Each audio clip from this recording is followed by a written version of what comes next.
역대하 25장 1절에서 13절입니다. 한 절씩 교독하겠습니다. 아마샤가 왕 위에 오를 때 나이가 25세라 예루살렘에서 29년 동안 다스리니라. 그의 어머니의 이름은 여왓단이요 예루살렘 사람이더라. 아마샤가 여호와께서 보시기에 정직하게 행하기는 하였으나 온전한 마음으로 행하지는 아니하였더라. 그의 나라가 굳게 섬에 그의 부왕을 죽인 신하들을 죽였으나 그들의 자녀들은 죽이지 아니하였으니 이는 모세 율법책에 기록된 대로 함이라. 곧 여호와께서 명령하여 이르시기를 자녀로 말미암아 아버지를 죽이지 말 것이요 아버지로 말미암아 자녀를 죽이지 말 것이라.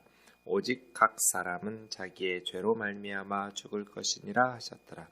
아마샤가 유다 사람들을 모으고 그 여러 족속을 따라 천부장들과 백부장들을 세우되 유다와 베냐민을 함께 그리하고 20세 이상으로 계수하여 창과 방패를 잡고 능히 전장에 나갈 만한 자 30만 명을 얻고 또 100달란트로 이스라엘 나라에서 큰 용사 10만 명을 고용하였더니 어떤 하나님의 사람이 아마샤에게 나와서 이르되 왕이여 이스라엘 군대를 왕과 함께 가게 하지 마옵소서. 여호와께서는 이스라엘 곧 온 에브라임 자손과 함께 하지 아니하시나니 왕이 만일 가시거든 힘써 싸우소서. 하나님이 왕을 적군 앞에 엎드려지게 하시리이다. 하나님은 능히 돕기도 하시고 능히 패하게도 하시나이다 하니 아마샤가 하나님의 사람에게 이르되 내가 100달란트를 이스라엘 군대에게 주었으니 어찌할까. 하나님의 사람이 말하되 여호와께서 능히 이보다 많은 것을 왕에게 주실 수 있나이다 하니라. 아마샤가 이에 에브라임에서 자기에게 온 군대를 나누어 그들의 고향으로 돌아가게 하였더니 그 무리가 유다 사람에게 심히 노하여 분연히 고향으로 돌아갔더라. 아마샤가 담력을 내어 그 백성을 거느리고 소금 골짜기에 이르러 세일 자손 10,000명을 죽이고 유다 자손이 또 10,000명을 사로잡아 가지고 바위 꼭대기에 올라가서 거기서 밀쳐 내려뜨려서 그들의 온 몸이 부서지게 하였더라. 같이요. 아마샤가 자기와 함께 전장에 나가지 못하고 돌려보낸 군사들이 사마리아에서부터 벳호론까지 유다 성읍들을 약탈하고 사람 3,000명을 죽이고 물건을 많이 노략하였더라. 아멘. 우리가 요아스에 대해서 어제까지 말씀을 보았습니다. 요아스는 40년 동안 유다를 통치했었는데 처음에는 참 하나님을 잘 섬겼어요. 요아스가 하나님을 잘 섬긴 데는 여호야다라는 고모부이면서 대제사장의 훌륭한 스승, 멘토가 있었기 때문인데요. 안타까운 것은 여호야다가 죽은 후에 요아스는 방백들의 압력 혹은 방백들의 유혹에 넘어가서 하나님을 버리고 우상 숭배자가 되었다는 것입니다. 그래서 여호야다의 아들 스가랴가 하나님 앞에 돌아오라고 회개를 촉구했더니 스가랴를 오히려 돌로 쳐서 성전에서 죽여버리는, 자기 권력이 안정되어 있을 때 하나님이 계시지 않는다면 그냥 그렇게 할 수 있죠. 왕이니까. 누가 감히 요아스 왕을 벌써 이제 오랫동안 통치하고 있었던 권력의 정점에 서 있는 왕을 누가 감히 해칠 수 있겠어요. 문제는 하나님이죠. 그러니까 왜 성공한 왕들은 하나님을 두려워하지 않는지 모르겠어요. 그래 지난 주일 우리가 설교하면서 들은 것처럼 독일의 철학자 헤겔이 말한 것처럼 인간은 역사를 쓸 수는 있지만 역사로부터 교훈을 배우지는 못한다. 똑같은 어리석음을 반복해요. 이것이 그들 뿐일까요? 지금 우리는 어떨까요? 역사를 쓸 수는 있지만 역사로부터 교훈을 배우지 못하는 사람들을 어리석다고 말하겠죠. 어리석은 사람들은 직접 당해봐야 실패와 그 죽음을 당한 후에 깨달아요. 지혜로운 사람들은 경험하지 않고 하나님의 말씀을 통해서 배우고 깨닫죠. 말씀을 통해서 배우고 깨닫는 지혜로운 주의 자녀들이 되기를 주의 이름으로 축원합니다. 요아스가 그렇게 스가랴를 성전에서 돌로 쳐서 죽이니 그 끝이 어떻게 되겠어요? 아람 군대에 의해서 부상을 입었어요. 그런데 살 수 있었어요. 아람 군대는 떠났으니까요. 그런데 적군들이 떠난 후에 그의 부하들, 특별히 암몬 여인과 모압 여인의 아들 사밧과 여호사밧이 그 왕을 죽였어요. 이렇게 비참하게 요아스는 하나님의 심판을 받게 되죠. 요아스가 죽자 그의 아들 아마샤가 왕이 됩니다. 아마샤는 여호와는 강하시다, 여호와는 능력 있다, 이런 이름의 뜻인데요. 25살의 왕위에 올라서 29년 통치합니다. 어머니가 여호와단, 어머니가 자녀 교육에 중요하기 때문에 항상 역사서에서는 어머니의 이름을 기록해 줍니다. 2절이 아마샤가 여호와 보시기에 정직하게 행하기는 하였으나 온전한 마음으로 행하지는 아니하였다. 여러분, 이 평가가 어때요? 하나님 앞에 정직하게 행했어요. 여호와께서 보시기에, 그 다음에 오는 말이 중요하다고 그랬죠? 정직했어요. 오늘 본문까지는 참 훌륭하구나. 아마샤가 참 훌륭한 사람이구나. 그런데 온전한 마음으로 행하지는 않았어요. 그래서 신앙생활에 있어서 중요한 것은 온전한 마음이에요. 아마샤는 좀 부족했어요. 온전하지 못했으니까요. 그래서 그리스도인들의 신앙이 하나님을 향해서는 100%여야 돼요. 우리의 마음이, 물론 다윗과 같은 사람도 죄를 범하기도 하고 모세와 같은 사람도 죄를 범하기도 하고 그렇게 행하지는 못하지만 우리의 마음이 순도 100%의 순종과 그러한 헌신으로 하나님 앞에 하도록 힘써야 되죠. 정직하게 행하니까 그의 나라가 굳게 섰고, 그의 나라가 굳게 섬에 이방인 출신들 사밧과 여호사밧이 자기 아버지를 죽였잖아요. 그럴 때 부왕, 아버지 왕을 죽인 신하들을 이제 죽였으나, 죗값을 치르게 하였으나 그 자녀들은 죽이지 않은 거예요. 신명기 24장 16절 모세 율법책에 기록된 것처럼 자녀로 말미암아 아버지를 죽여서도 안 되고 아버지로 말미암아 자녀를 죽이지 말 것이다. 그러니까 사적인 감정보다 아마샤는 하나님의 말씀을 더 귀하게 여긴 거죠. 그죠? 그래서 자기 아버지 왕을 죽인 신하들을 죗값을 물어서 사형을 시키기는 했지만 그 자녀들까지 분풀이하지는 않은 거예요. 권력을 가졌다고 해서 하나님의 말씀대로 그 권력이 집행되어야지, 행사되어야지 나라가 하나님께서 함께 하시는 형통함을 누리겠죠. 권력을 가졌다고 해서 자기 감정대로 그 권력을 행사해버리면 나라를 안 되겠죠. 거기에 있어서 중요한 것이 연좌제 금지죠. 모세 율법이 말한 것처럼 아버지가 잘못했으면 아버지만 죗값을 물어야죠. 그런데 고대에 그런 나라가 어디 있어요? 자식들까지 우리나라에도 삼족을 멸하죠. 죄 없는 자녀들까지 그렇게 제거하고 이렇게 권력에 희생되기도 하는데요. 하나님은 그러지 마라. 만약에 정권이 권력을 가졌다고 해서 반대편을 그렇게 씨를 말려버리면 이제 권력 투쟁은 목숨 걸고 하게 되어 있어요. 지면 죽으니까, 억울하게 피눈물 흘리게 되니까 억울하게 당하지 않기 위해서 씨를 말려버리겠죠, 상대방을. 그것이 권력의 속성인데 하나님은 그러지 말라고 말씀하신 거죠. 죄 지은 사람만, 아들 때문에 아버지가 죽어서도 안 되고 아버지 때문에 아들이 죽어서도 안 된다. 아마샤는 그 말씀을 그대로 순종하고 시행한 거예요. 여호와 보시기에 정직하게 행했죠. 그 다음이요. 5절. 유다 사람들을 모으고 여러 족속을 따라 천부장, 백부장들을 세워서 유다와 베냐민을 함께 그리고 20세 이상 계수하여 창과 방패를 잡고 능히 전쟁에 나갈 만한 자 30만 명을 모았어요.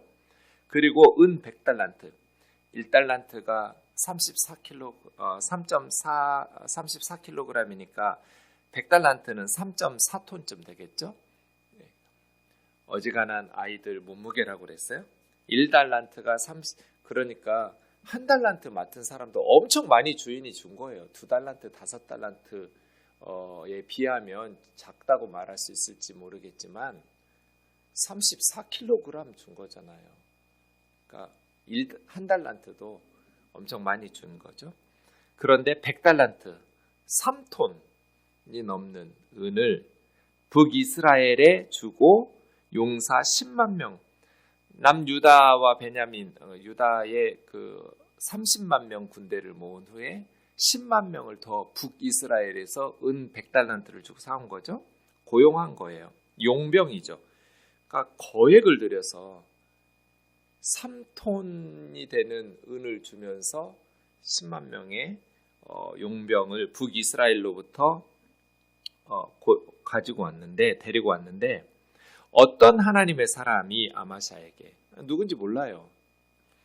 근데 하나님의 말씀을 전하는 거예요. 왕이여, 이스라엘 군대를, 그러니까 은 100달란트 주고 고용한 용병들을 왕과 함께 나가게 하지 말라고. 여호와께서는 이스라엘, 곧 에브라임 자손과 북이스라엘의 10지파의 대표 지파가 에브라임 지파예요. 그래서 여러분, 에브라임 자손하면 어떤 때는 에브라임 지파만 말하지만 어떤 성경 문맥에서는 북이스라엘을 에브라임이라고, 남쪽 유다도 그렇죠. 유다와 베냐민 두 지파인데 유다라고 말하면 두 지파를 포함해서 남왕국 유다, 이렇게 어떤 때는 유다 지파만을 의미하기도 하지만 성경 문맥에 따라서 해석을 달리해야 돼요. 여기도 그래요. 에브라임 자손과 함께 나가지 말라고. 이거는 에브라임 지파만이 아니라 에브라임 지파에서만 10만 명의 용병을 데려온 게 아니에요. 북쪽 10지파 전체에서 10만 명 데려온 거죠. 그래서 북이스라엘을 말할 때는 에브라임이라고 말하고 남유다를 말할 때는 유다라고 말해요. 그렇게. 그러니까 북쪽에서 은 100달란트 주고 고용한 용병들과 전쟁에 함께 나가지 말라는 거예요. 여러분, 이게 쉬워요? 뭐 명망 있는 큰 선지자도 아니에요. 엄청 유명한 선지자도 아니고 어떤 하나님의 사람, 이름도 밝히지 않는 하나님의 사람이 거액을 들여서 고용한 북쪽 이스라엘 용병들을 돌려보내라는 거예요. 함께 전쟁터에 나가면 안 된다는 거죠. 8절, 만일 왕이 가시거든 힘써 싸우소서. 하나님이 왕을 적군 앞에서 엎드러지게 할 겁니다. 뭐 데리고 가서 싸우려면 힘써 싸워보라고. 그런데 전쟁은 하나님께서 결정하신다. 그렇게 하나님을 섬기지도 않는 북이스라엘의 용병들 데리고 전쟁터에 나가면 왕은 패배할 거라고. 많은 군사가 중요한 것이 아니라 하나님께서 전쟁의 승패를 좌우하시는 거 아니냐고. 하나님은 능히 돕기도 하시고 능히 패하게도 하시나이다. 여러분, 이 말을 듣고 아마샤가 어떻게 했냐면, 하나님의 사람에게 내가 100달란트를 이스라엘 군대에게 주었으니 어찌할까. 근데 그렇게 많은 돈 거액을 들였는데 어떻게 할까요? 하나님의 사람이 말하되 여호와께서 능히 이보다 많은 것을 왕에게 주실 수 있습니다. 하나님께 순종해서 손해볼 일은 없으니까 거액을 들였더라도 돌려보내라고. 그거 손해보는 게 낫다고. 그 말을 듣고 아마샤가 에브라임에서 자기에게 온 군대를 나누어 그들의 고향으로 돌아가게 하였더니, 여러분, 이게 쉽냐고요. 권력을 가지고 이제 그 권력이 나라가 굳게 세워졌어요. 뭐 불안정한 때가 아니에요. 아버지 죽인 사람들도 제거하고 나라가 굳게 섬에 그렇게 권력을 가지고 있었는데도 쉽지 않은 결정이었을 텐데 옳은 하나님의 선지자의 말씀을 듣고 자기의 생각을 버려요. 그렇지. 하나님과 함께 가는 것이 용병 10만 명 더 데리고 많은 군사와 함께 전쟁터로 나가는 것보다 더 낫지. 하나님이 좋긴 한데 우리 눈에 현실적으로 이렇게 보이지 않기 때문에 당장에 눈에 보이는 10만 명의 군대가 정말 더 나에게 도움이 될 것처럼 보이잖아요. 그런데 아마샤는 자기 카드를 버려요. 그래서 여호와 보시기에 정직하게 행한 사람인 거예요. 10절 끝에 보면 그 돌아가는 이스라엘의 군사 10만 명이 심히 노하여 분연이라는 말은 호리라는 말인데 타오르다 그런 뜻이니까요. 분기탱천한 거죠. 불같이 타오른 거니까요. 분연히 고향으로 돌아갔더라. 전쟁에서 이겨서 전리품을 챙길 그런 생각하고 왔을 텐데 물론 뭐 손해보진 않았겠죠. 은 100달란트를 주었으니까 그거에 대해서 뭐라고 할 일은 없는데 아마샤가 담력을 내어 그 백성들을 거느리고 소금 골짜기, 페트라 부근 평원인데요. 사해 남쪽 지역이에요. 소돔과 고모라 있는 그쪽에 소금 골짜기, 그 롯이 시험 받을 때 소금 기둥이 되잖아요. 롯의 처가. 그쪽 지역 소금 골짜기예요. 그곳에서 그쪽으로 넘어가면 이제 에돔이 있죠. 세일 자손이니까 에서의 후예들이에요. 에돔인데요. 세일 자손 10,000명을 죽이고 전쟁에서 승리한 거예요. 유다 자손이 또 10,000명은 사로잡아서 바위 꼭대기에 올라가서 밀쳐 내려뜨려 온 몸이 부서지게 하였더라.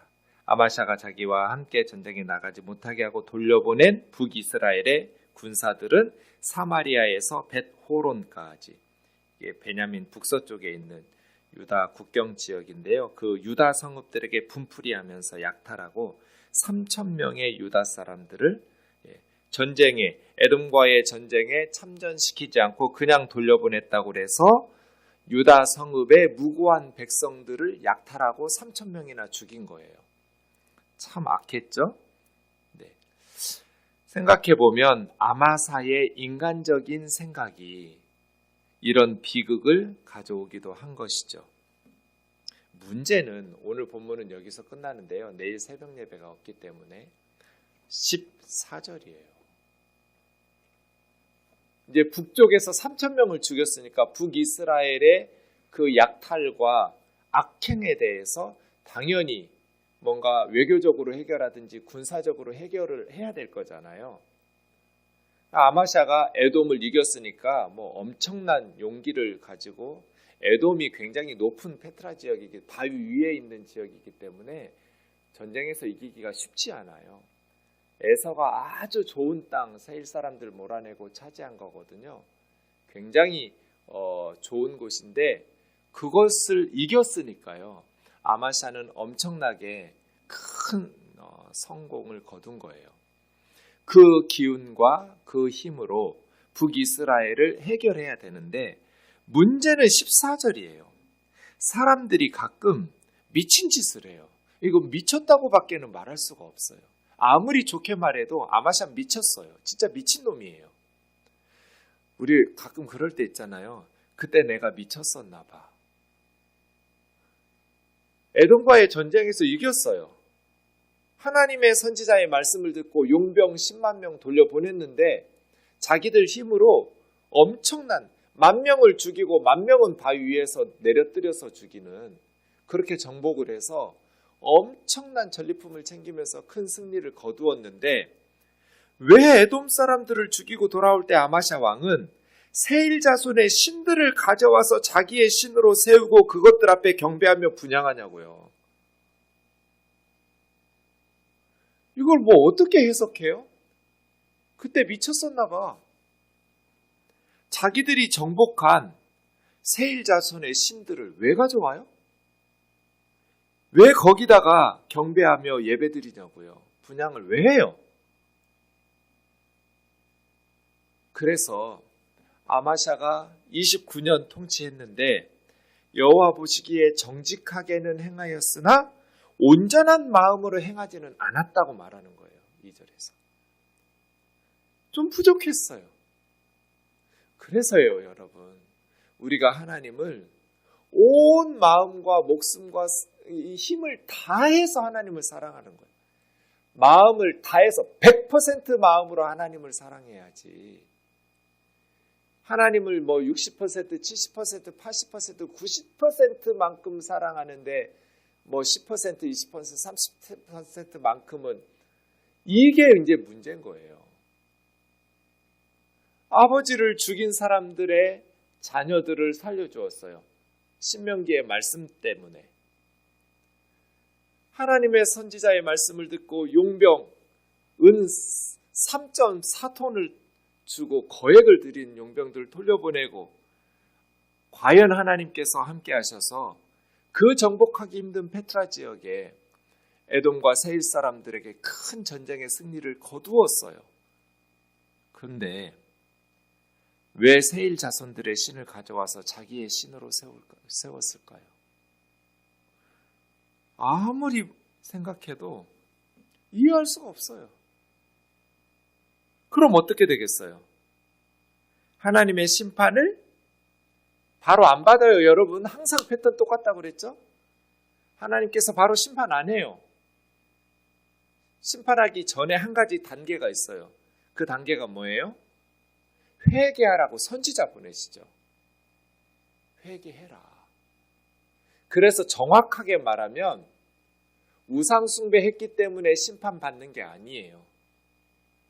회개를 거부했기 때문에 심판받는 거예요. 그래서 때로 우리가 선지자 역할을 해야 될 때가 있어요. 회개 안 할 것 같아요. 대부분 안 하거든요. 아마샤처럼. 그래도 스가랴처럼 요아스에게 회개하는 하나님의 참 선지자의 메시지, 목소리 역할을 해야 될 때가 있어요. 세습하고 명성교회 회개하라고 그래서 하겠어요? 죽을 병에 걸리면 회개할지 모르겠어요. 말기암에 걸린다거나. 그런데 그런 특별한 하나님의 심판이 눈에 보이지 않으면 절대로 회개 안 할 겁니다. 그래도 세습을 철회하라고 외치는 자의 소리가 돼서 참 선지자의 메시지를 외치는 그런 목소리, 하나님의 목소리여야 할 때가 있어요, 우리가. 제가 뭐라고 한다고 오정현 목사님이 회개하겠어요? 안 하시죠. 그래도 누군가는 하나님의 목소리 역할을 해줘야 될 때가 있어요. 너 그러지 마라. 그래봐야 너만 손해야. 너만 밉보여서 너만 불이익을 당해. 그때 제가 그 마음 너무나 알고 나도 두렵지만 내가 하나님 앞에 가서 너무 부끄러울 것 같아서 목회를 그만두면 그만두지. 잘못된 것에 대해서는 잘못되었다는 하나님의 목소리가 한 번은 들려야 하잖아요. 아마샤가 그렇게 하니까 선지자를 하나님께서 보내셨어요. 아마샤에게. 저 백성의 신들이 그들의 백성을 왕의 손에서 능히 구원하여내지 못하였거늘 왕은 어찌하여 그 신들에게 구하나이까? 이 말 맞아요? 틀려요? 맞는 말이잖아요. 그 신들이 자기 백성들을 구원해내지 못했는데 그 무능함을 드러낸 우상들을 왜 데려와가지고 왕의 신으로 섬기고 거기다가 경배하면서 분향하는 말이에요. 제대로 된 하나님을 섬기는 참된 신앙이 축복의 길이지. 이런 어리석은 어떻게 우상하고 하나님을 동시에 섬길 수 있냔 말이에요. 많은 신들 섬길수록 좋아요? 우상 숭배는 하나님을 버리는 거죠. 그랬더니 선지자가 아직 그에게 말할 때 왕이 그에게 이르되 우리가 너를 왕의 모사로 삼았느냐? 그치라. 어찌하여 맞으려 하느냐? 이게 언론 통제죠. 선지자가 그럼 어떻게 해야 될까요? 입 다물어야 되나요? 왕이 이 일을 행하고 우상숭배죠? 나의 경고를 듣지 아니하니 이건 회개 거부예요. 그럼 뭐겠어요?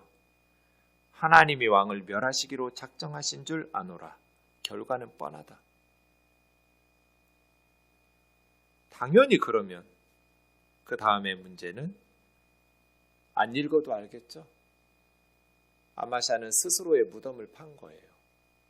그 다음 17절부터 마지막 24절까지는 여러분이 읽어보세요. 네. 우리는 가끔 이해할 수 없는 비이성적인 행동을 한다. 아마사의 어리석음을 누가 설명할 수 있을까요? 그런데 어리석은 행동을 했을 때 책망하는 소리를 듣고 회개하고 빨리 고쳤어야 되는데 아마샤처럼 고집을 피우면 결국은 비참하게 끝난다. 그래서 망하려고 작정한 것처럼 행동할 때가 있어요. 다윗처럼 항상 다윗이 나단 선지자의 책망을 듣고 회개한 것처럼 겸손하고 또 겸손하게 하나님의 말씀에 귀 기울이면서 살아가는 저와 여러분 되기를 주의 이름으로 축원합니다. 기도하겠습니다. 하나님 아버지, 하나님께서 함께 하시면 그렇게 정복하기 힘든 새 일을 손쉽게 정복할 수 있습니다. 그러나 하나님께서 함께하지 않으시면 북이스라엘에게 비참하게 패배해서 그렇게 죽임을 당하기도 합니다. 자비로우신 하나님 아버지, 자비로우신 하나님 아버지, 아마샤처럼 인간의 이성으로 이해할 수 없는 어리석은 행동을 취할 때 하나님의 말씀을 듣고 회개하여 하나님께로 돌아오게 하옵소서. 책망하는 사람을 보지 말고 그 사람을 보내신 하나님을 볼 수 있는 영적인 안목을 허락하여 주옵소서. 겸손하고 또 겸손하게 하나님 앞에서 말씀에 순종하며 온전한 마음으로 정직히 행하는 주의 백성들 되게 하여 주옵소서. 예수님의 거룩하신 이름으로 기도하옵나이다. 아멘.